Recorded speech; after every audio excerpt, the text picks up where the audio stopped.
Eh bien, bonjour à toutes et à tous. Bonjour à toutes et à tous. Je crois que la présentation a démarré. Je demande juste une petite confirmation à l'équipe avant qu'on démarre officiellement. En tout cas, on est ravis d'être avec vous aujourd'hui pour cette présentation. C'est une opportunité unique pour nous de passer ce moment avec vous, de vous présenter le formidable travail que Karuna réalise grâce à vous, et aussi de répondre à vos questions. C'est un grand moment d'expression de gratitude aussi pour nous. Peut-être, je vois qu'il y a des personnes qui se connectent de plus en plus, donc on va ralentir un petit peu le temps d'accueillir chacune et chacun. L'équipe m'avait demandé de faire des blagues pendant ce temps d'attente, mais voilà, je suis pas très doué pour les blagues.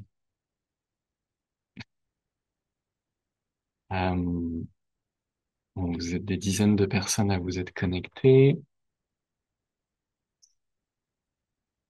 Eh bien, peut-être vous dire, le temps que tout le monde arrive, que cette année, c'est une année très spéciale pour Carona, parce qu'on fête et on célèbre nos 25 années d'existence, qui est un moment particulièrement symbolique et émouvant pour une organisation.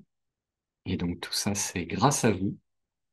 Et je vous propose, avant de commencer la présentation, par un petit temps de méditation qui est un outil qu'on utilise au quotidien dans Caroma.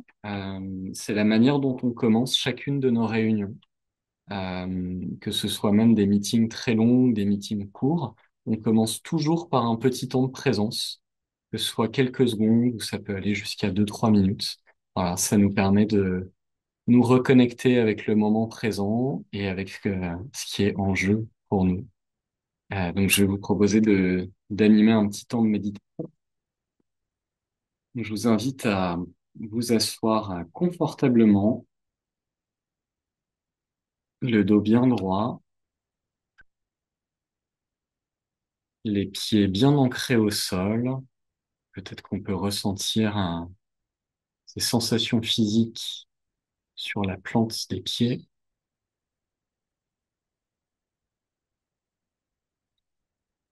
Et je vous propose de vous concentrer sur les mouvements de votre respiration,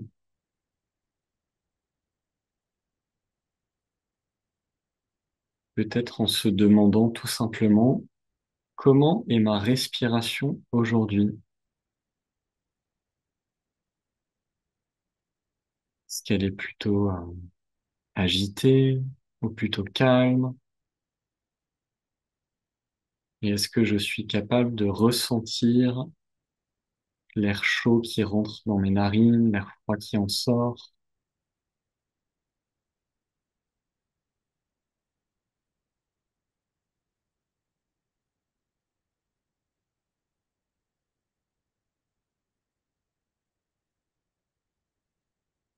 Et ce moment de concentration nous permet aussi de connecter au moment présent, peut-être à notre état d'esprit,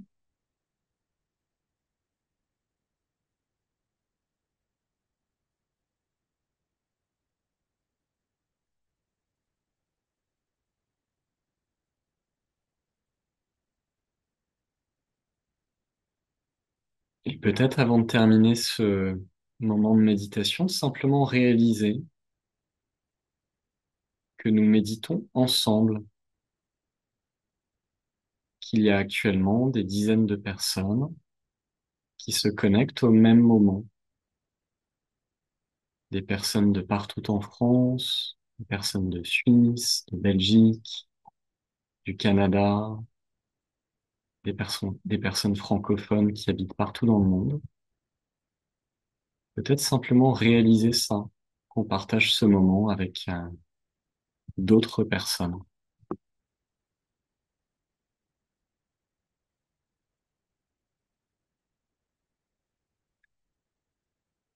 Et donc, je vous propose d'ouvrir les yeux, peut-être de se connecter ensemble.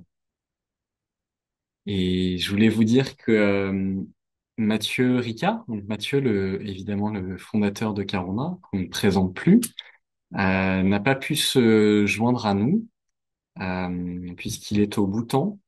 Il suit actuellement des enseignements qui sont donnés par Rabjan Rinpoche au Bhoutan. Donc il peut pas se connecter pour ce moment avec nous, mais il voulait vous exprimer lui-même toute sa gratitude et son enthousiasme.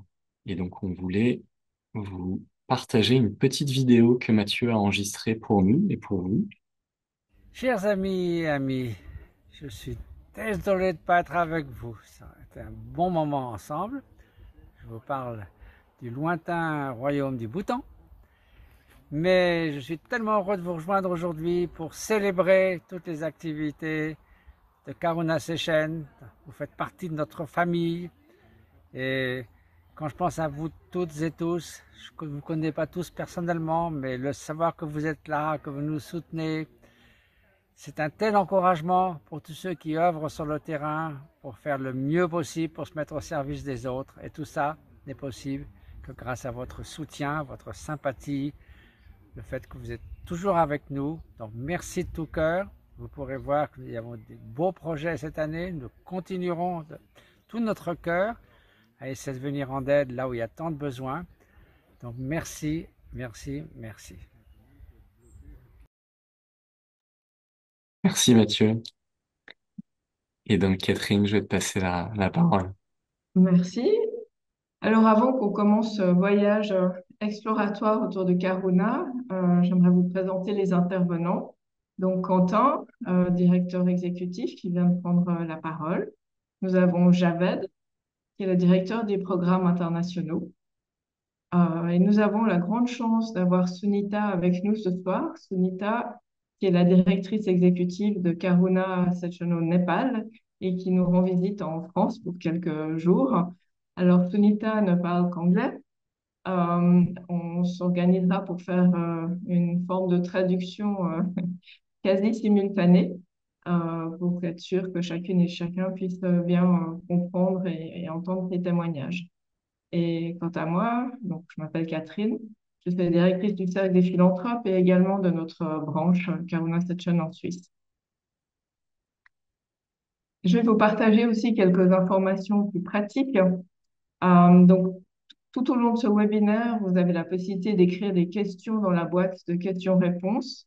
Certaines réponses seront peut-être fournies durant le webinaire et sinon, elles seront traitées à la fin. Donc, n'hésitez pas à vous exprimer et à poser des questions. Et si c'est nécessaire, vous pouvez aussi activer les sous-titres maintenant ou au cours du webinaire. Alors, aujourd'hui, en fait, pour certains d'entre vous, vous connaissez déjà bien Karuna, mais l'objectif, c'est un petit peu de vous faire découvrir ou redécouvrir Karuna, avec aussi des exemples très concrets. Comme vous le savez, Karuna, c'est une ONG qui a été fondée par Mathieu, qui est inspirée par le bouddhisme et qui agit depuis 25 ans en Inde, au Népal et au Tibet pour accompagner les personnes les plus démunies de ces régions qui sont en général des zones rurales, les accompagner et les aider à sortir de la pauvreté de manière pérenne. En fait, les premiers programmes de Karuna ont démarré en 2000 grâce aux droits d'auteur qui ont été générés lors de la vente du premier livre de Matthieu qui s'appelait Le moine et le philosophe. Et grâce à cela, et en fait avec une poignée de bienfaiteurs, deux cliniques ont été construites. Une à Boudhanath, qui est au Népal, à côté du monastère Session de Katmandou, et l'autre à Bodh Gaya en Inde, aussi à proximité du monastère Session. Et c'est là que Mathieu vivait en fait à l'époque. Depuis ce moment-là, en fait, on a continué à développer des programmes à la fois de santé, d'éducation, et puis on a développé depuis 2010 les premières initiatives en faveur de l'autonomisation des femmes. Et depuis le début, depuis que Mathieu est parti seul au Tibet avec quelques amis, et jusqu'à aujourd'hui encore, en fait, la manière dont nous menons nos actions, c'est vraiment d'être à l'écoute des villageoises, des villageois, à l'écoute des communautés, Donc, on appelle ça l'écoute active. Et on identifie aussi avec eux les ressources. Et donc, ensemble, main dans la main, on va pouvoir donc, contribuer et les amener à se libérer de l'extrême pauvreté et à pouvoir être garant de leur futur. On est persuadé qu'en fait, ce sont les populations qui sont finalement les mieux placées pour savoir ce dont elles ont vraiment besoin pour améliorer leurs conditions de vie et ce de manière pérenne. Alors aujourd'hui, nous allons nous plonger, comme j'ai dit, dans les activités de Karuna au Népal. Vous allez en apprendre un peu plus sur qui nous sommes, comment sont structurés nos programmes et comment nous travaillons. Et j'espère que vous apprécierez ce voyage. Et donc, allons-y, je passe la parole à Javed. Merci beaucoup, Catherine. Euh, Karuna Setchen, comme Catherine l'a dit, a commencé en 2000. Et nous avons nos bureaux à Bodnat, à côté du monastère de Setchen. Depuis 2000, nous travaillons dans des districts ruraux de Népal, comme nous avons travaillé à Dolpo, nous avons travaillé à Jumla, à Humla, et dans d'autres endroits comme cela. En 2015, comme vous le savez sans doute, il y a eu un énorme tremblement de terre qui a impacté les vies de presque 8 millions de personnes. Et c'était d'une force de 7,3 et 7,8 sur l'échelle de Richter. Ça a malheureusement ça a causé le décès de plus de 8 000 personnes, presque 9 000 personnes, et a blessé près de 24 000 personnes, autres personnes. Et ce tremblement de terre a affecté 39 des 75 districts de Népal. Sur ces 39 districts, nous avons, avec l'aide du monastère de Mathieu et des autres amis de Karuna, dans les 15 districts, nous avons apporté de l'aide humanitaire de première nécessité dans les 58 villages qui étaient les plus touchés. Après quoi, comme Catherine l'a dit, nos activités ont continué dans la santé, l'éducation et bien d'autres domaines. En 2020, il y a eu la COVID-19 et pendant la pandémie de COVID-19, c'est pareil. Beaucoup de villageois, des endroits où nous intervenons, ont été touchés par cette pandémie aussi. Et à côté de nos programmes habituels en faveur de l'autonomisation des communautés à travers de multiples projets, nous avons aussi apporté de l'aide humanitaire d'urgence pour que les gens puissent avoir de quoi subvenir à leurs besoins. Depuis, nous travaillons actuellement dans 3 zones de Népal qui sont la Ruby Valley. C'est une vallée très très reculée sur les hauteurs, à peu près à 70 km au nord de Katmandou, mais il faut 17 heures de voyage pour y arriver. Et aussi dans une autre zone qui s'appelle Kapilvastu, c'est sur la frontière au sud de Népal, sur la frontière indienne. Je passe la parole à Madame Solita. Merci, Javel. Je vais inviter Sunita à s'exprimer sur la situation globale au Népal.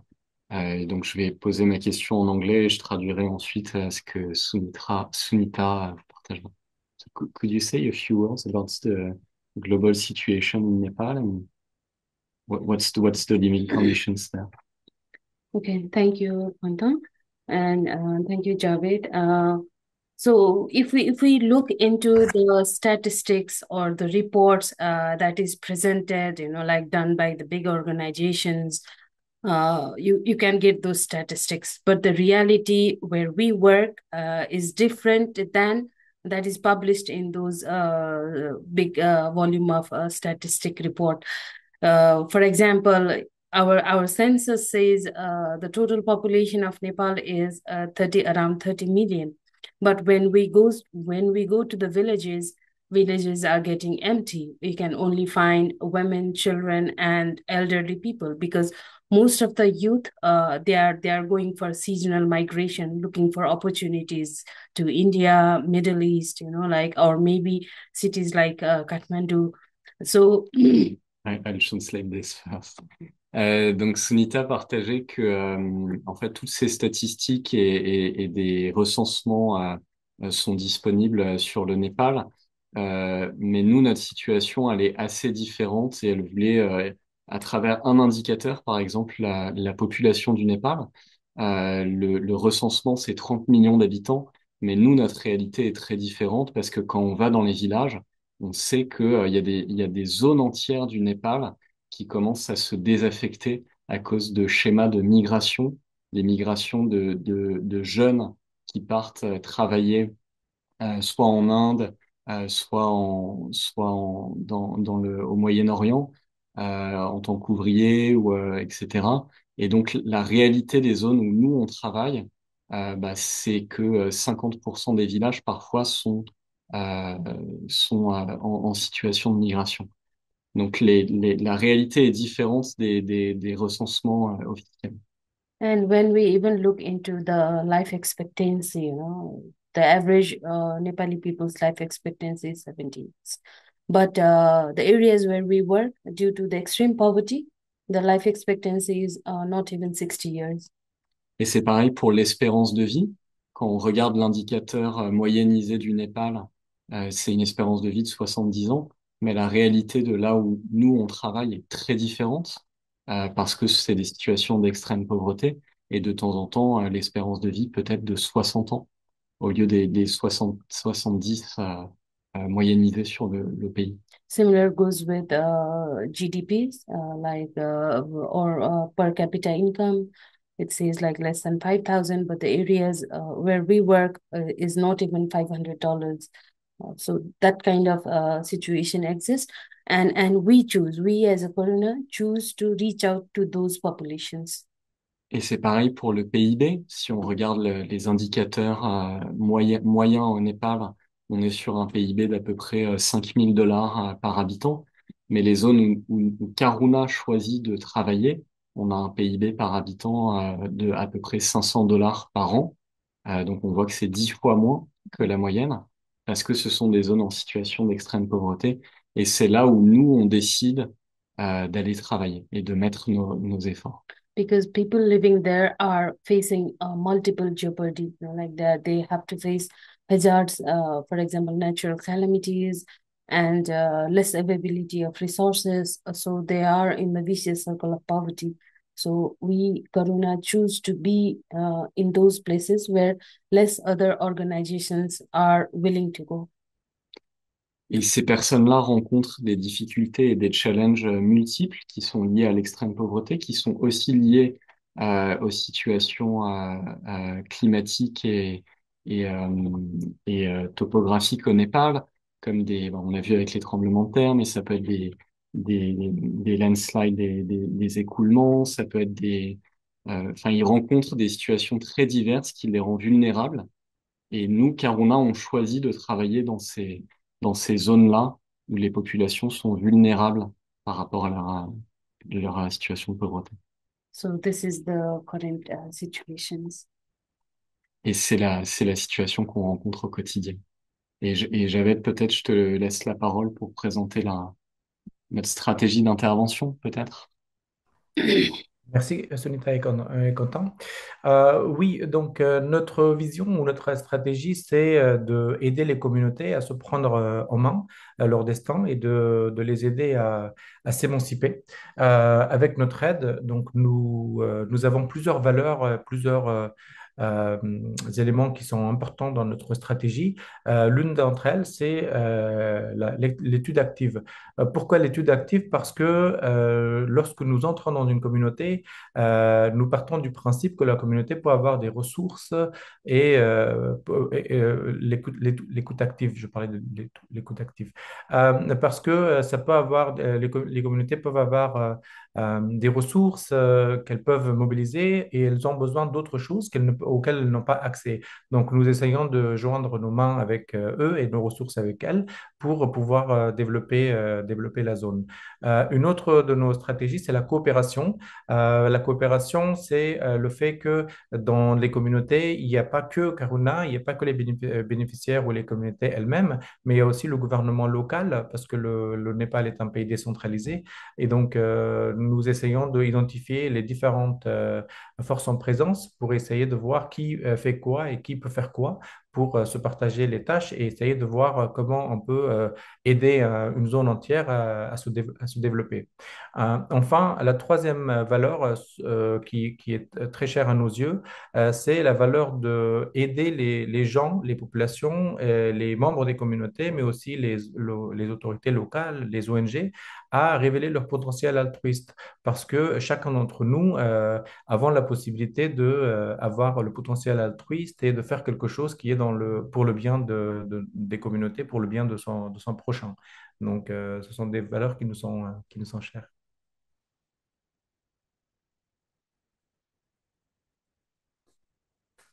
Merci Javed. Et pour vous partager concrètement en quoi ces valeurs viennent s'incarner dans des programmes très concrets que Carona mène, on voulait effectuer un focus sur une de nos zones d'intervention.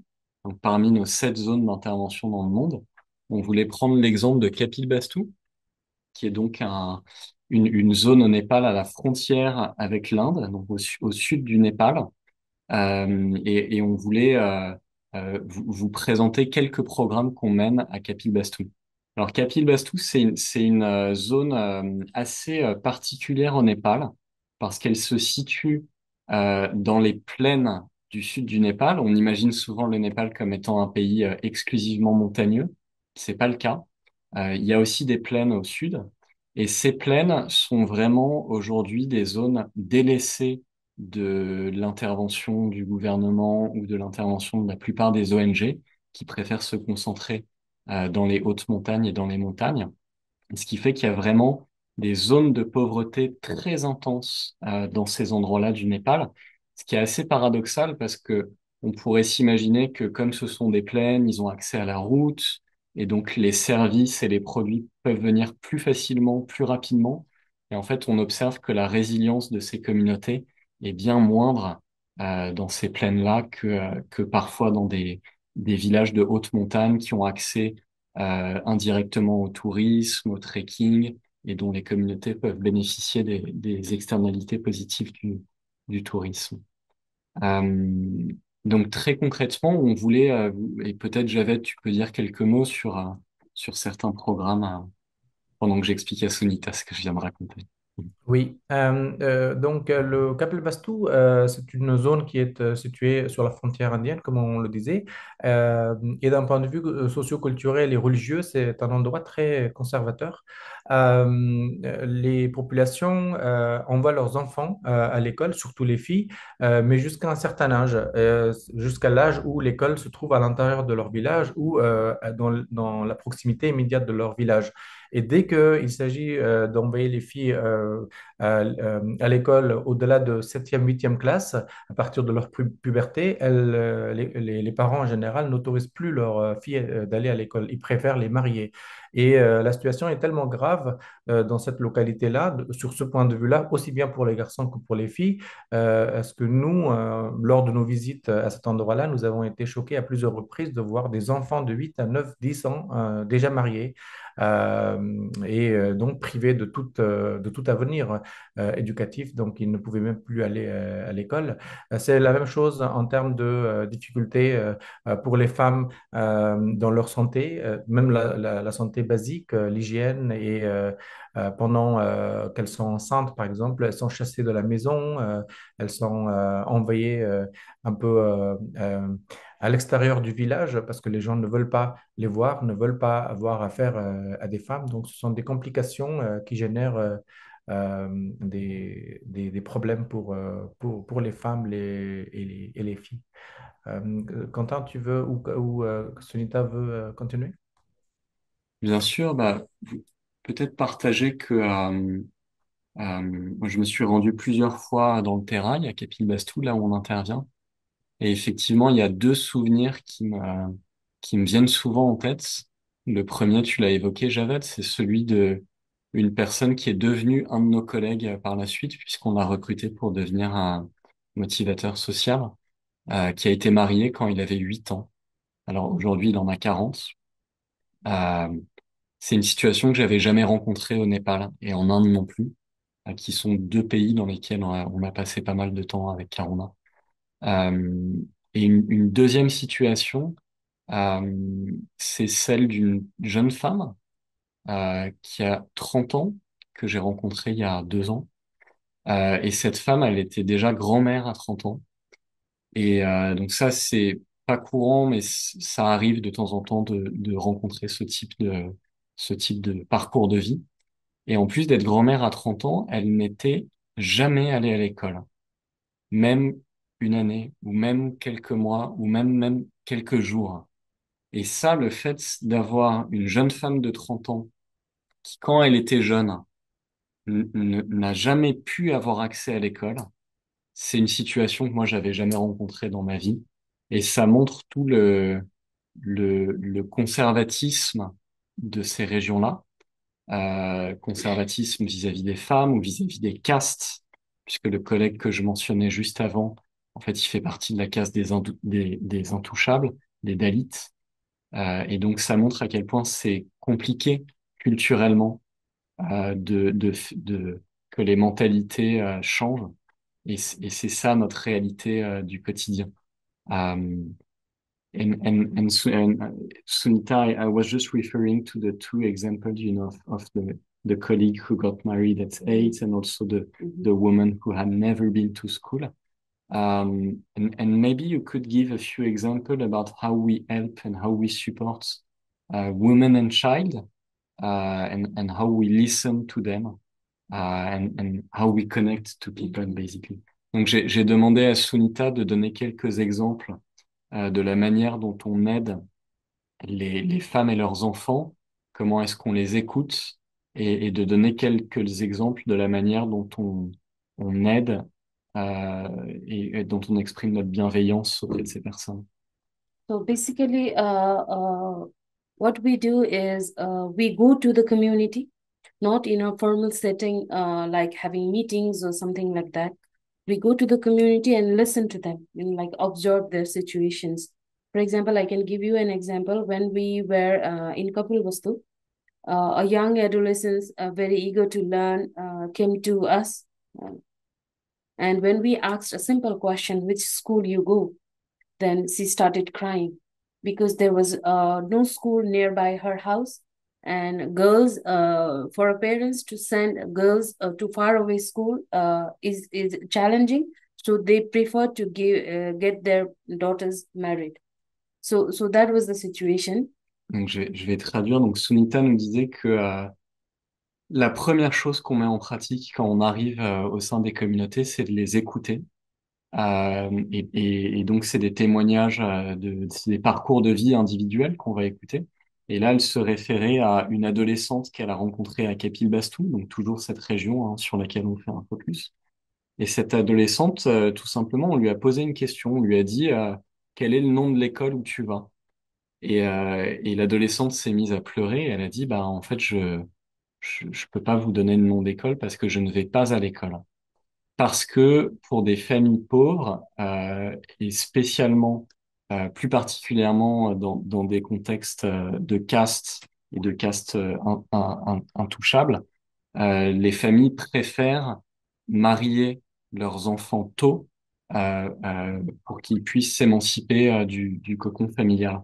Et donc, le fait de les marier, ça va leur faire zapper toute cette phase d'éducation et d'accès aux services éducatifs. So then we realized, like there is a need of school nearby, so that other girls like Lakshmi should not be abandoned of going to school just because school is not nearby. Et donc, bien sûr, nous, quand on entend ce témoignage individuel, on se dit, bah, il y a un besoin d'école, de construire une école pour que des adolescentes comme Lakshmi, donc, qui ont partagé le témoignage, puissent bénéficier de ces services d'éducation de base. Similarly, another challenge what we noticed is being to the villages, we noticed there was no toilets, a basic human necessity. And in that particular areas in Kapilvastu, women are confined within the household areas only. Like so for them to go for open defecation was a huge challenge. And what we notice is like a pregnant woman or a lactating mother is not drinking water just in a fair that she has to go to the open field during the daylight. So we felt the need of having toilets in those particular communities. Un deuxième exemple, c'est que on réalisait quand on menait ces enquêtes individuelles que il y avait des villages entiers sans toilettes et sans latrines, ce qui est vraiment un besoin premier des communautés humaines et plus particulièrement pour les femmes et encore plus particulièrement pour les femmes enceintes. Ça mène à des situations tragiques où des femmes enceintes doivent faire leurs besoins dans la nature pendant la nuit, parce que évidemment les routes ne sont pas éclairées. Donc ça mène aussi à ce type de situation très dangereuse et qui, d'un point de vue d'hygiène, sont vraiment pas souhaitables pour ces communautés. And also, like just having realizing the need of toilet was not enough because it was not easy to change the behavioral aspect of the community. And what we also realized is the local elected government was also trying to build a toilet in the villages, but people were not using it.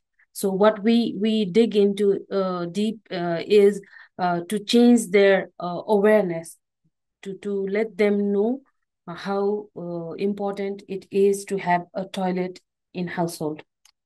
Et par exemple, si on reste sur le programme de construction de toilettes qu'on mène à Capilbastou, en fait, le plus compliqué, c'est pas tellement le plus challengeant, c'est pas tellement de construire les toilettes, c'est que les gens les utilisent.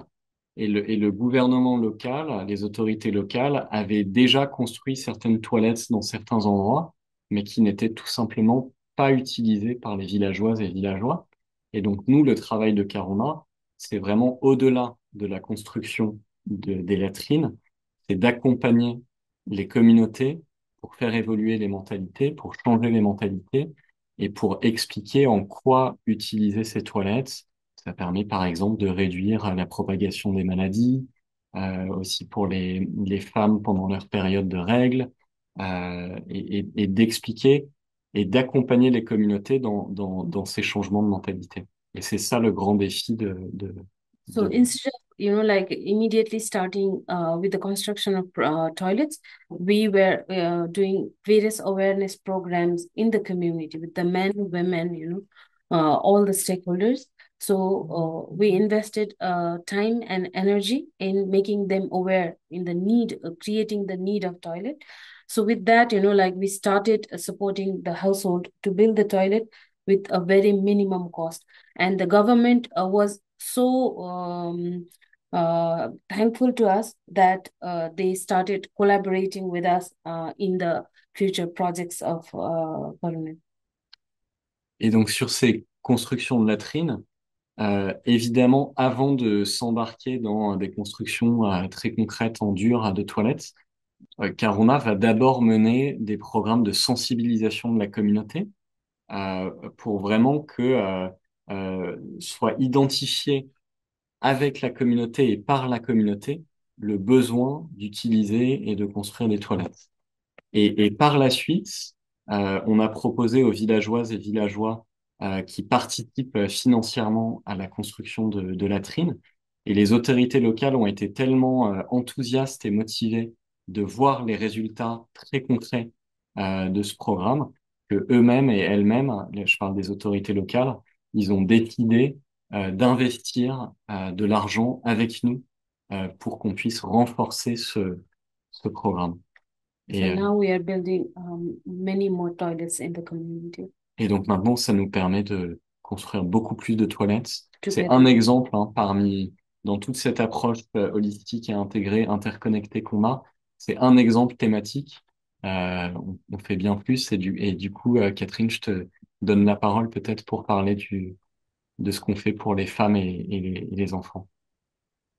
Tout à fait. Si je peux déjà rebondir sur ce qui vient d'être dit, une chose qui est particulièrement, disons que je souhaite relever par rapport aux moyens ou à la manière dont intervient Carona, c'est que finalement, on a une proximité, nos collègues ont une proximité aux villageoises et villageois qui fait que ils sont en mesure de faire ces programmes de sensibilisation. Il y a une vraie confiance qui se construit au fil du temps.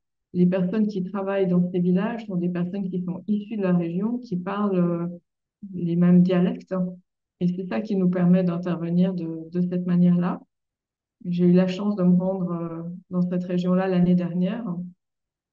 Et je dois dire que c'était naturellement très poignant de pouvoir échanger, notamment avec les femmes qui vivent dans des maisons qui sont faites de boue, avec voilà, de la paille sur le dessus. Les intérieurs sont très bien tenus. Il y a des pièces qui sont dessinées, construites avec la boue. Mais naturellement, au moment où arrive la mousson, eh bien, ces maisons sont détruites. Elles nous ont aussi expliqué que finalement, avec les inondations, venaient aussi les serpents. Et donc, les femmes comme les enfants sont régulièrement piqués. Et voilà, c'est ça la réalité de ces villages qui sont en extrême pauvreté. Peut-être je passe la parole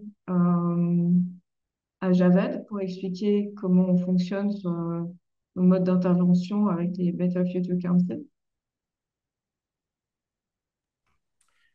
Oui, merci Catherine. Nous, dans les communautés où nous sommes présents, comme on le disait au début, ce que nous faisons, c'est de faire un partenariat actif avec les communautés elles-mêmes. Et nous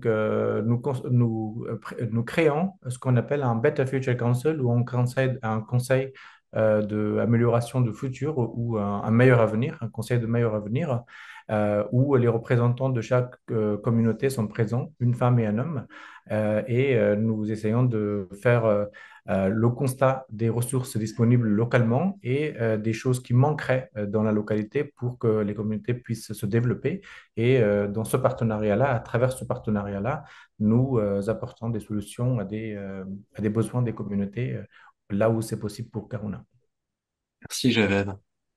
Et ça me rappelle personnellement ma dernière visite à Capilbastou, qui était il y a 2, 3 mois. Et ma première visite, c'était il y a 3 ans. Et en fait, j'ai pu vraiment témoigner de l'impact de notre action en 3 années. Euh, on a une intervention qui est tellement dense là-bas, qui interconnecte des programmes d'éducation, de santé, d'hygiène, de développement économique, où on soutient des petits business de cultivation de curcuma, des programmes d'environnement. Et en fait, tout est tellement interconnecté. J'ai pu vraiment témoigner après 3 ans, même si on restera pour encore 3 ou 4 années, mais de la densité de nos interventions, de l'impact. Il y a même certains villages que j'ai pas reconnus, notamment les villages qui ont bénéficié de construction de latrines. Là, vous voyez à l'écran les fermiers qu'on a soutenus dans un programme de cultivation de curcuma, de turmeric. Et chaque fermier cultive aujourd'hui à peu près plus d'une centaine de kilos qui leur permet d'avoir des revenus complémentaires. Ça, c'est un programme de small business qu'on a soutenu aussi, de femmes qui voulaient se lancer dans des programmes d'entrepreneuriat.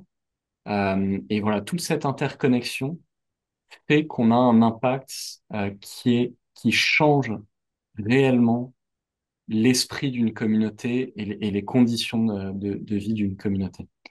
Et ça, bon là, vous avez eu un petit focus sur Capilbastou. Enfin, on pourrait même, on est tellement passionné par ce qu'on fait qu'on pourrait en parler pendant des heures.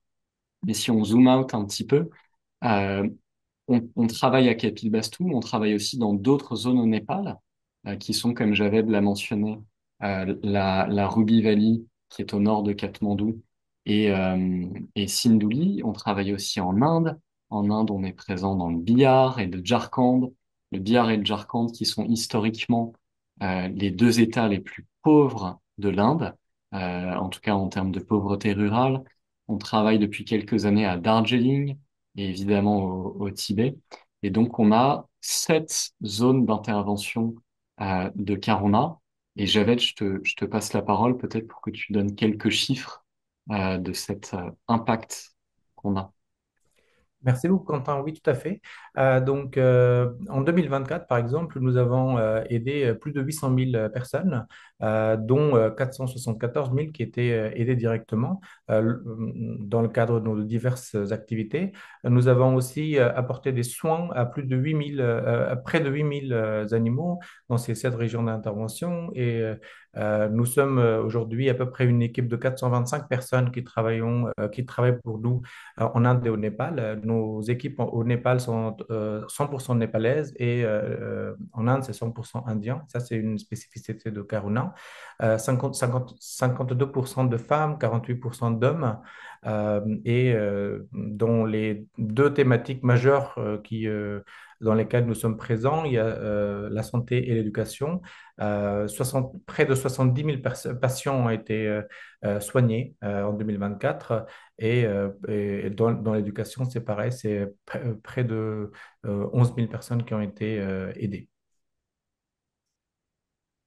Quentin. Merci, Javed. Et ce soutien à ces communautés et à autant de bénéficiaires, il est notamment rendu grâce à vous. Et dans ce rapport d'activité 2024 qu'on vient de publier, en toute fin de rapport, vous avez aussi accès au rapport financier de Carona. Donc Carona, c'est une organisation qui a bien grandi depuis 25 ans. Euh, et nos dépenses globales euh, sont approximativement de 3,5 millions, dont 43% des missions sont réalisées en Inde, 24% au Népal, 4% au Tibet.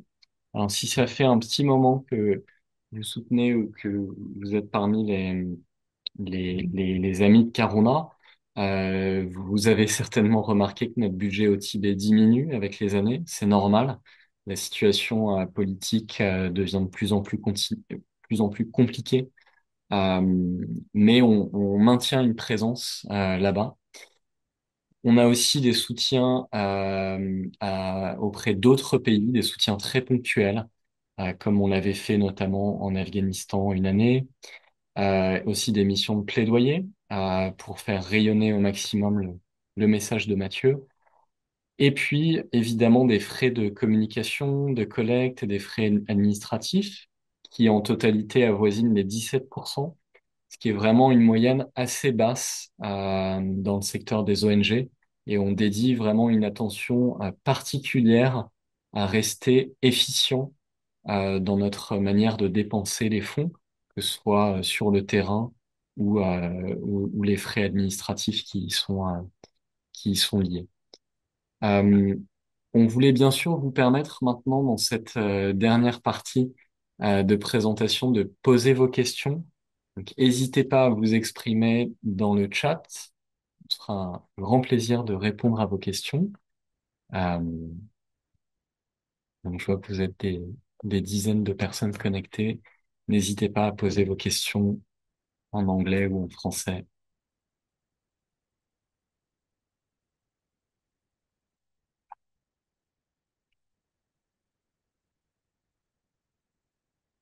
Et on y répondra. Euh, Peut-être un mot sur...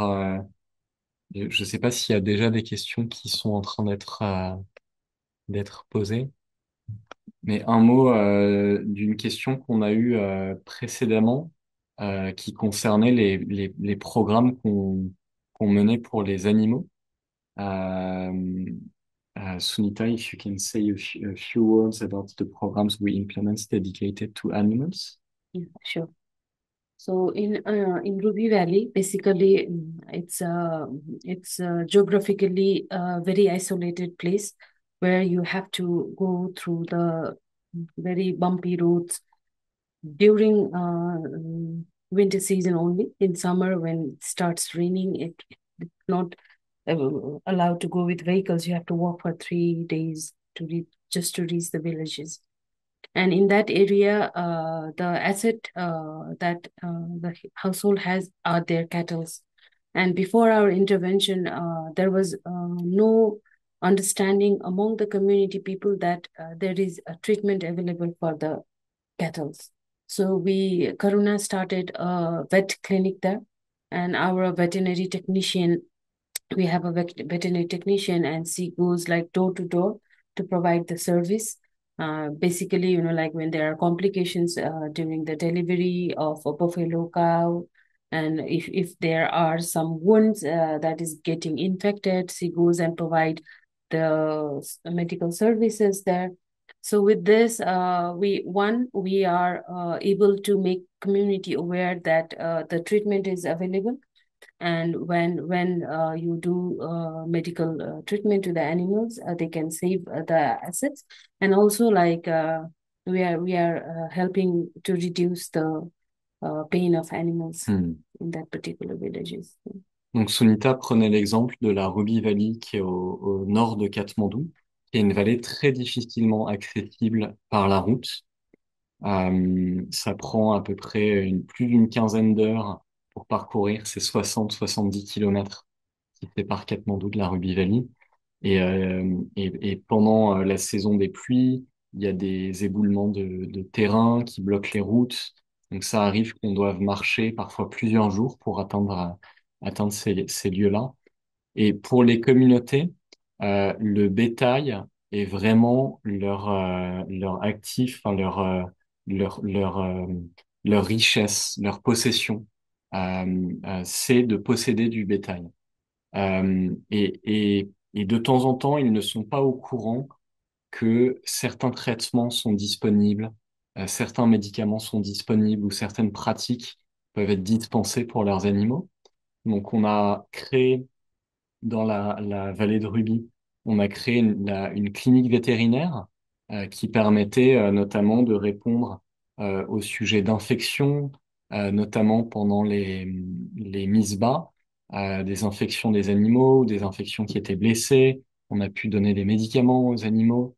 Et donc, c'est ce type d'activité qu'on va mener. Donc, indirectement, hein, c'est évidemment pour les animaux, mais indirectement pour les communautés, parce que c'est vraiment c'est leur richesse de posséder ce bétail. Et ensuite, une deuxième question que nous pose une personne qui s'appelle Catherine. Y a-t-il des projets en Occident à terme de prévus?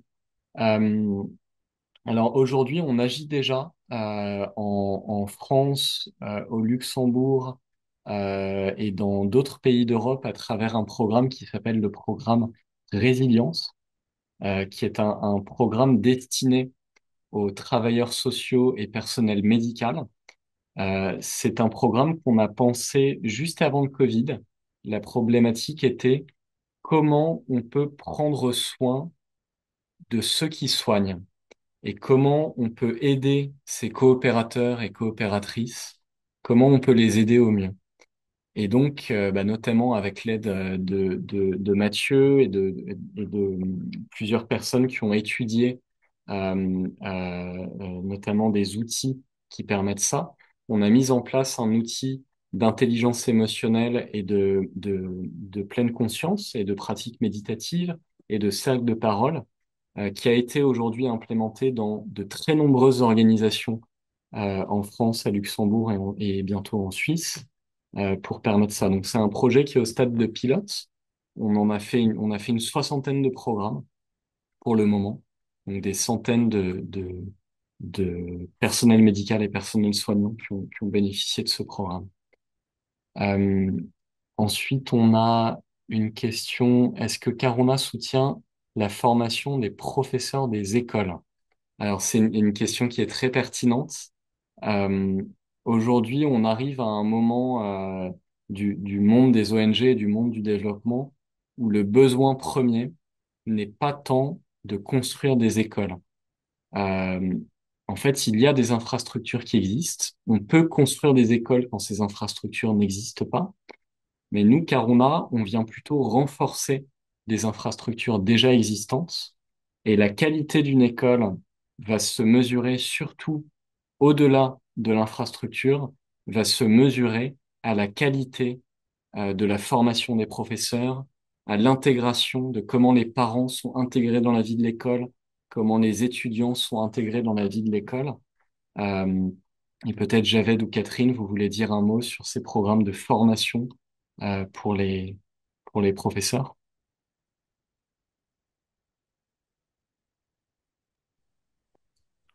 Euh, Catherine, tu veux dire quelque chose? Ou- T'en prie. Merci Catherine, merci Quentin.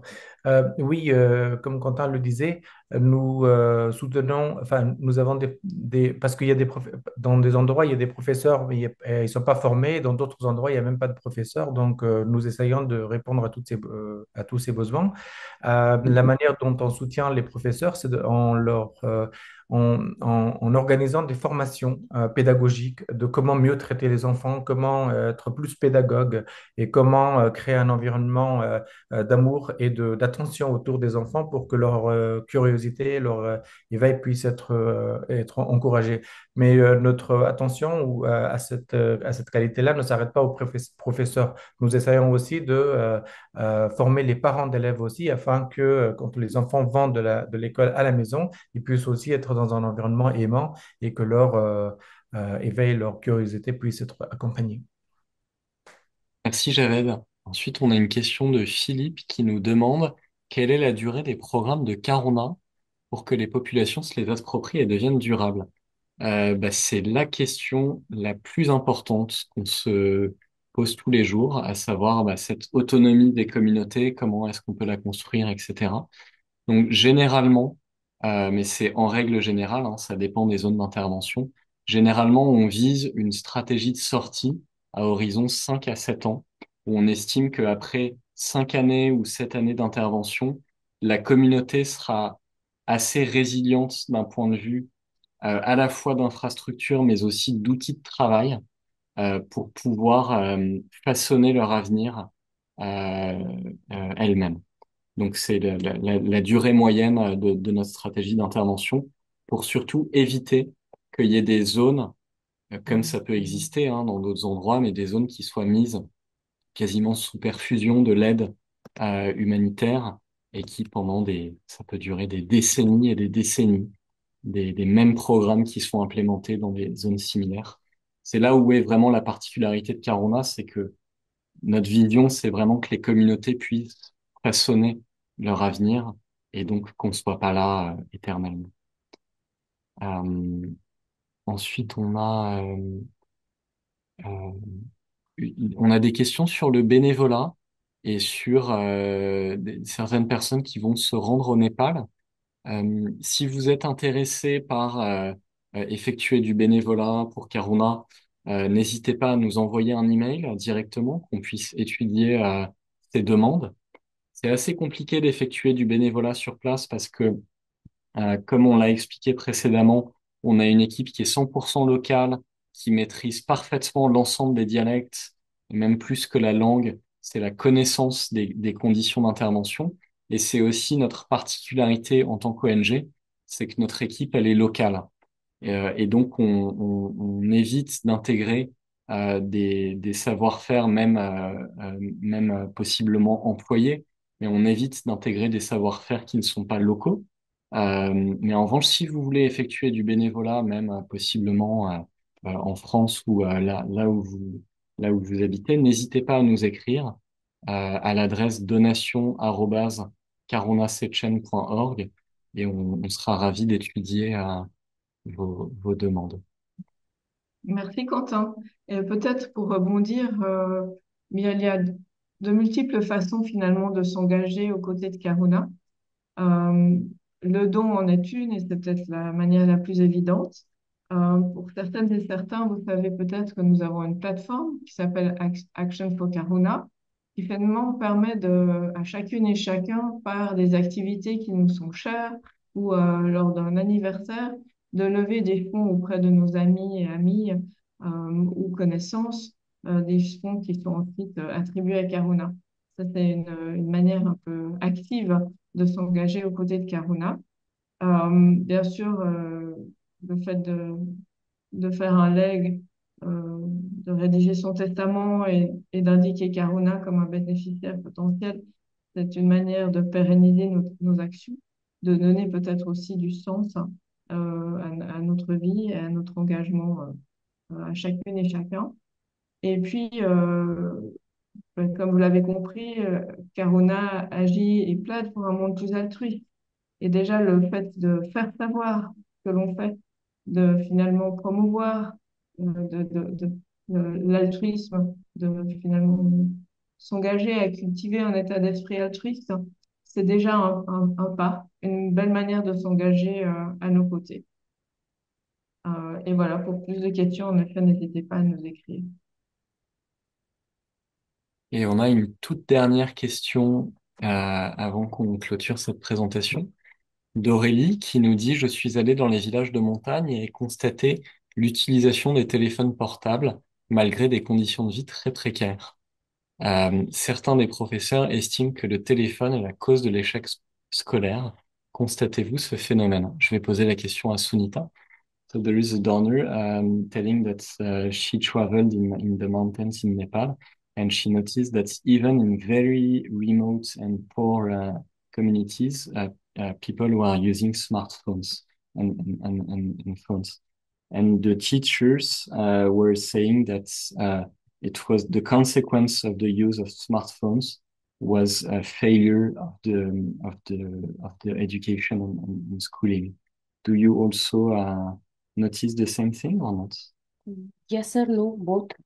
In a way, because as I earlier mentioned, people are migrating to many countries for their to sell their labor, so they need connection to their families. So that is why you can see lots of smartphones in the villages, right? But uh, that might not only be the reason of having a low quality education, because if we are using it in a good way, even for the children to educate the using of a smartphone, that would have been resulting in a good way.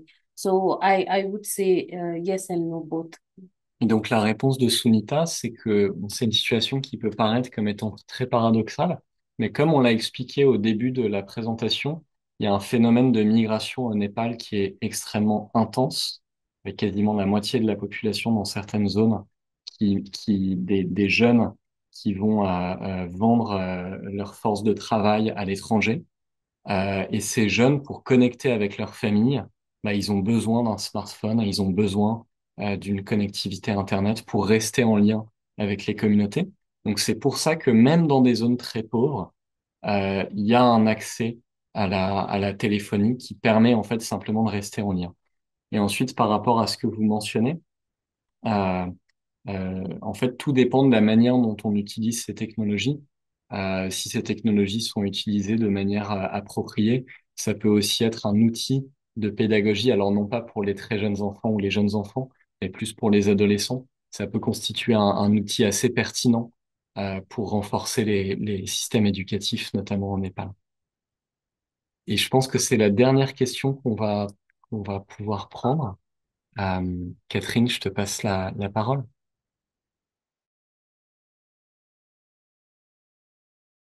Et ton micro est off, Catherine. Pardon. Comme Quentin l'a expliqué en début de webinaire, cette année, nous fêtons les 25 ans, nous célébrons les 25 ans de Karuna. Et donc, c'est une invitation à nous retrouver. Le 3 octobre, nous aurons la chance d'avoir une conférence de Mathieu au Grand Rex à Paris.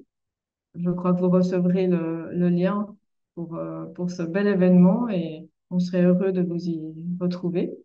Euh, En plus, Mathieu va également sortir un livre de photos cette fois-ci, qui paraîtra le 25 septembre. Et donc, il devrait se rendre dans quelques villes, je pense à Paris, Bordeaux, Brive. Et voilà, si vous êtes intéressé à le rencontrer, allez jeter un œil sur son site internet. Tout l'agenda sera mis à jour, donc mathieuricard.org.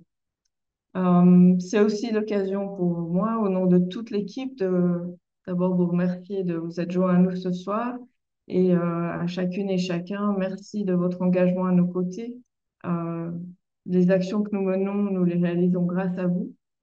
Euh, J'espère que vous avez pris conscience de l'impact du changement que nos programmes peuvent apporter à chacune et chacun de ces communautés tellement isolées, et tellement démunis. Euh, pour le reste, n'hésitez pas à nous communiquer vos retours sur cette présentation. C'est la première fois qu'on faisait cet exercice et j'espère que cela vous a intéressé. Et voilà, nous restons à votre disposition, toute l'équipe. Je tiens encore à vous remercier de votre attention. Merci de votre participation et de vos questions. Et peut-être à très vite au Grand Rex. Je vous souhaite une belle soirée. Thank you Thank Thank you you. so much. so much.